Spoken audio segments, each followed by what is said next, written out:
कृष्ण मणि की कथा सुनेंगे। एक बार भगवान श्री कृष्ण बलराम जी के साथ हस्तिनापुर गए। उनके हस्तिनापुर चले जाने के बाद अक्रूर और कृतवर्मा ने शतधन्वा को सैमंतक मणि छीनने के लिए उकसाया। शतधन्वा बड़े दुष्ट और पापी स्वभाव का मनुष्य था।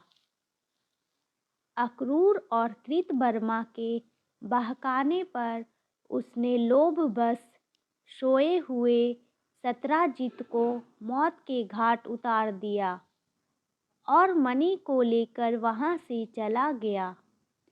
शतधन्वा द्वारा अपने पिता के मारे जाने का समाचार सुनकर सत्यभामा शोकातुर होकर रोने लगी।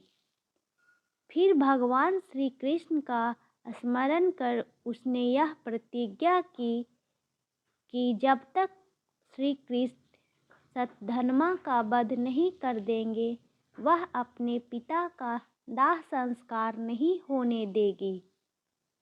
इसके बाद उसने हस्तिनापुर जाकर श्री कृष्ण को सारी घटना से अवगत कराया। वे उसी समय सत्यभामा और बलराम जी के साथ हस्तिनापुर से द्वारिका लौट आए।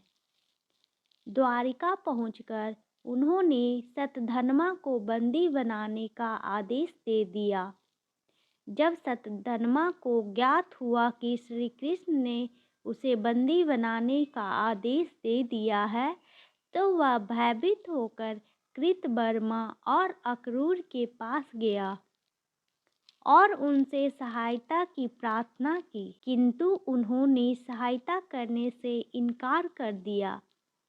तब उसने सैमंतक मणि अक्रूर को सौंप दी और अश्व पर सवार होकर द्वारिका से भाग निकला। श्री कृष्ण और बलराम को उसके भागने की सूचना मिल चुकी थी, अतः उसका वध करने के लिए वे रथ पर सवार होकर उसका पीछा करने लगे। उन्हें पीछे आते देख शतधन्वा भयभीत होकर अश्व से कूद गया और पैदल ही घने वन की ओर दौड़ने लगा।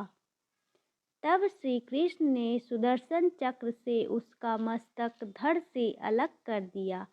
इस प्रकार दुष्ट शतधन्वा का वध कर उन्होंने सत्यभामा की प्रतिज्ञा पूर्ण की। शतधन्वा की मृत्यु का समाचार सुनकर कृतवर्मा और अक्रूर भयभीत होकर अपने परिवारों सहित द्वारिका से चले गए। श्री कृष्ण अक्रूर से बड़ा प्रेम करते थे। जब उन्हें अक्रूर के द्वारिका से जाने का समाचार मिला तो वे अत्यंत दुखी हो गए। उन्होंने उसी क्षण सैनिकों को आज्ञा दी कि वे अक्रूर जी को सम्मान से द्वारिका वापस ले आए। शीघ्र ही अक्रूर को ससम्मान द्वारिका लाया गया। उनका अतिथि सत्कार करने के बाद श्री कृष्ण प्रेम भरे स्वर में बोले, चाचा श्री, मैं पहले से ही जानता था कि शतधन्वा सैमंतक मणि आपके पास छोड़ गया है, किंतु हमें उसकी आवश्यकता नहीं। आप बड़े धर्मात्मा और दानी हैं, इसलिए उसे आप अपने पास ही रखें। उनकी बात सुनकर अक्रूर की आंखों से आंसू बह निकले। वे अपने अपराध की क्षमा मांगते हुए बोले, दया निधान, आप परम दयालु और भक्त वत्सल हैं।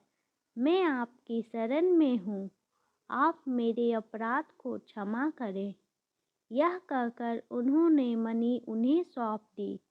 तब भगवान श्री कृष्ण ने उन्हें गले से लगा लिया और वह मणि वापस उन्हें लौटा दी। अक्रूर जी ने तभी यह प्रण किया कि वे अब लालच से हमेशा दूर रहेंगे, क्योंकि लालच बुरी बला होती है। Please like and subscribe my channel.